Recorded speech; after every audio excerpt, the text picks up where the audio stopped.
599க்கு Tamil Nadu முழுக்கமாக free home delivery. நீங்கள் 599க்கு order பண்ணாலே என்ன ப்ராடக்ட்ஸ் எல்லாம் நீங்கள் வச்சுருக்கீங்க அப்படிங்கிறீங்களா?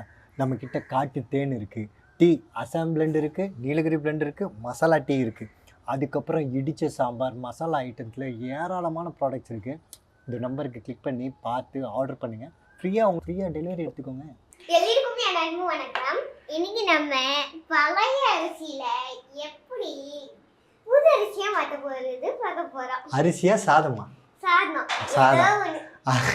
சாதத்தை தான் சாப்பிட முடியும், அரிசி பச்சையாக இருக்குது சாப்பிட முடியாது, புரியுதா? ஸோ இது புதுசாலாம் மாற்ற போகிறதில்ல.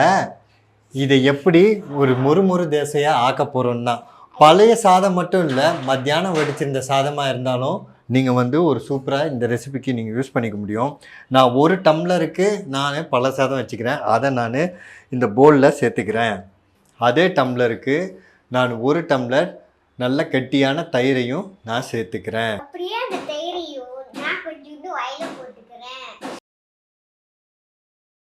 தேவையான உப்பையும் இதில் போட்டுட்டு இதை அப்படியே மிக்ஸ் பண்ணி, இது நல்லா தயிர் சாதம் மாதிரி மிக்ஸ் ஆனதுக்கப்புறமா இதை நம்ம மிக்சியில் போட்டு அரைச்சிக்கலாம்.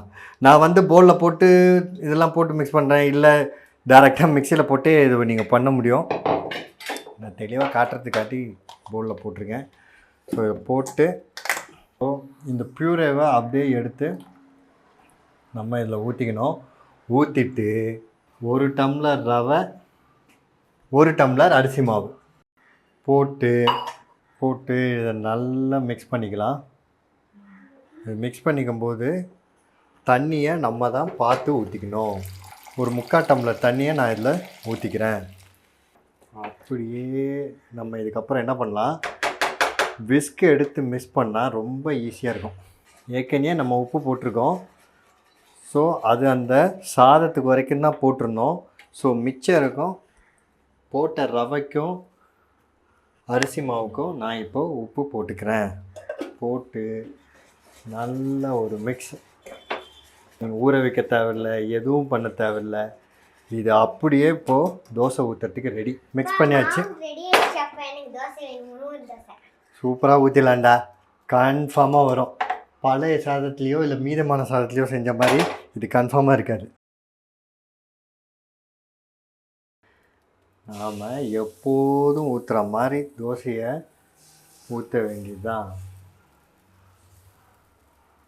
ஒரு டிஃப்ரெண்ட்டான டேஸ்ட்டில் டிஃப்ரெண்ட்டாக இது கன்ஃபார்மாக இது இருக்கும். நான் செக்கில் ஆட்டின நல்லெண்ணெயை சேர்த்துக்கிறேன்.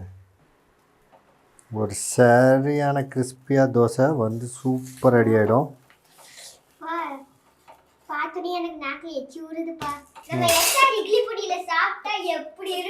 சூப்பராக இருக்கும். இது கார சட்னி, சாம்பார், சட்னி, எந்த சட்னியாக இருந்தாலும் ரொம்பவே நல்லாயிருக்கும்.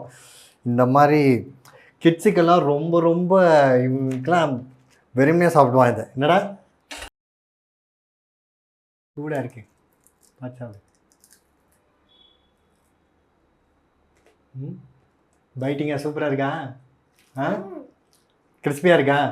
மீந்த சாதத்தில் பண்ண மாதிரி இருக்குது இது. கண்டிப்பாக ட்ரை பண்ணி பாருங்கள்.